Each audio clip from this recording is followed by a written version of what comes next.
Hello दोस्तों, जय माता दी। तो आप लोगों का स्वागत है मेरे यूट्यूब चैनल में। तो आप लोग कैसे हैं? आशा करते हैं सब अच्छे होंगे, स्वस्थ होंगे, मस्त होंगे। दोस्तों मैं नहीं ठीक हूँ क्योंकि मेरी तबीयत बहुत ज़्यादा ख़राब है दोस्तों। तो खुराक दवा मंगाई थी, खा के सोई। फिर भी दोस्तों देखिए आप लोग, मेरी आँख सूज गई है। आँख ही नहीं दोस्तों, सूज अब मेरे मतलब पूरा देह सूज रही है। पता नहीं क्यों ऐसा हो रहा है दोस्तों। पूरा हाथ पैर सब सूज जा रहा है दोस्तों, पूरी देह सूज गई है। आँख भी देखिए सूज गई, छोटी छोटी हो गई है। पता नहीं क्या हो गया है।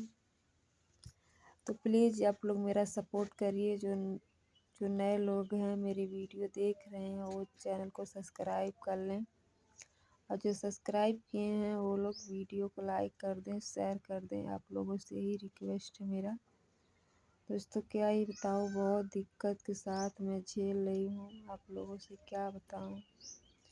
तो प्लीज़ आप लोग सपोर्ट करेंगे तो मेरी भी दिक्कतें ख़त्म हो जाएंगी। जैसे सबको सपोर्ट करते हैं, सबकी दिक्कतें ख़त्म हो रही, वैसे हमें भी सपोर्ट करिए। आप लोगों से मेरा यही रिक्वेस्ट है। अगर आप लोग हमारा सपोर्ट करेंगे, हमारा भला चाहेंगे, तो माता रानी आप सबको भला करेंगी। तो यही मेरा रिक्वेस्ट है आप लोगों से।